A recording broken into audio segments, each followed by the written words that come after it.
What am I gonna even say? What's up, guys? Just working on this week's video. Just a quick video on a little bit of tips and tricks for traveling the Atlantic Intracoastal Waterway. But I just wanted to release this. Don't you worry, we've got stuff planned. More on that to come.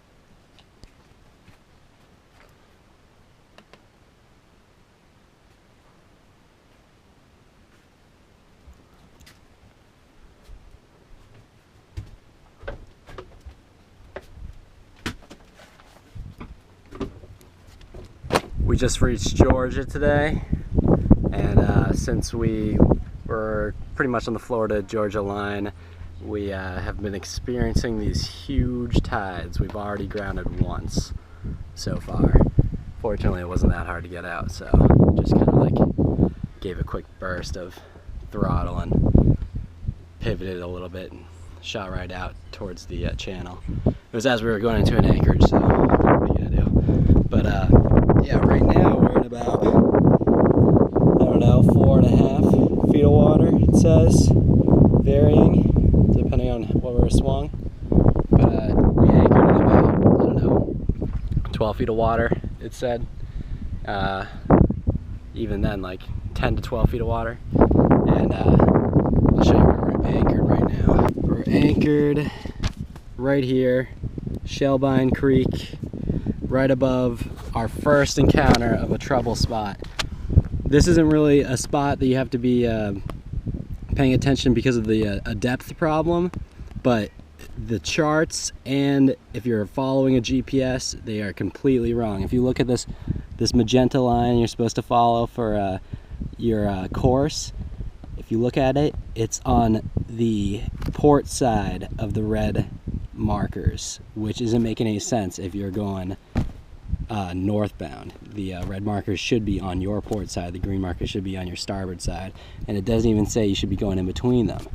So the first time we were coming through, it was actually a little bit of a deceitful kind of feeling when you're entering the channel and you're going through the ICW, thinking that you should be following this stupid magenta line, but in reality you just disregard it and do exactly what the ICW tells you to do. If you take a look here on the GPS, this is called Cumberland Dividings, by the way, so it'll be a kind of a tricky area if you encounter it, or those of you who have encountered it probably know what I'm talking about.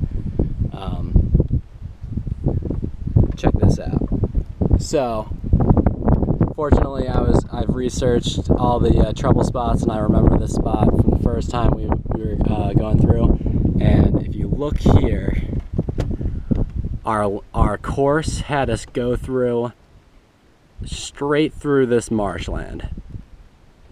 And if you are looking, if you're only following the GPS and you're worried, it may look like we actually should have grounded hard, going right through a solid marsh.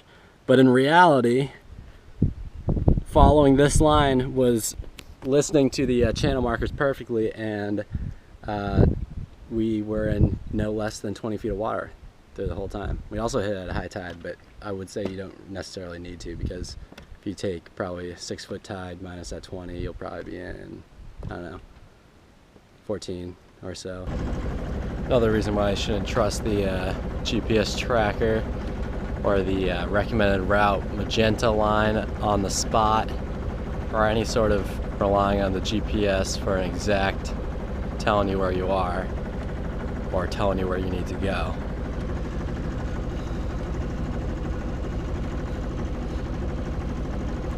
Coming around this corner right here, the GPS line is telling me to go pretty much right in line with the reds, or if not, on the port side, which is completely wrong.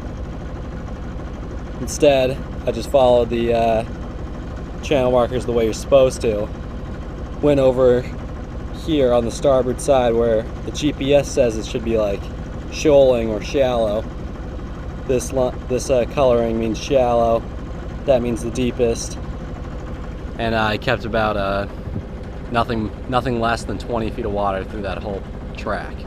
So never rely totally on one source. Never rely totally on just GPS. But yeah, these tides are ridiculous. They're just, sorry for the wind noise. When we got here, the water line was well above this grass, like the grass line. And now, if you look at that, it's pretty much like a, you know, 6-foot tide. This is what it is, or maybe even a little more. It's a full moon, so it's probably even around a 7-foot tide. So it's pretty ridiculous. Kate's in here watching some of our favorite. Sails. It's one of our favorite shows.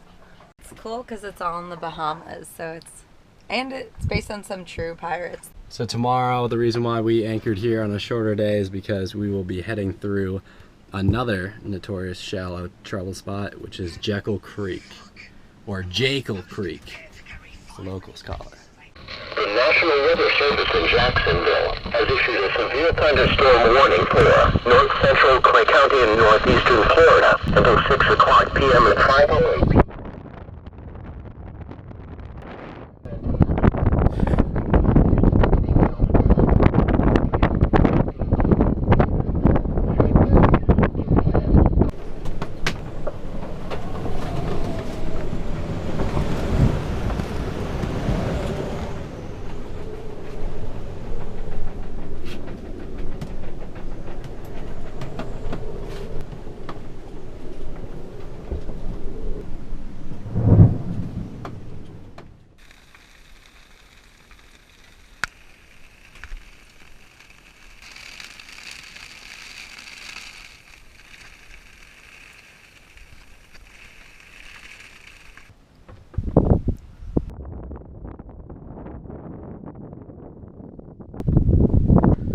Just a quick squall. They come on you fast and leave you fast.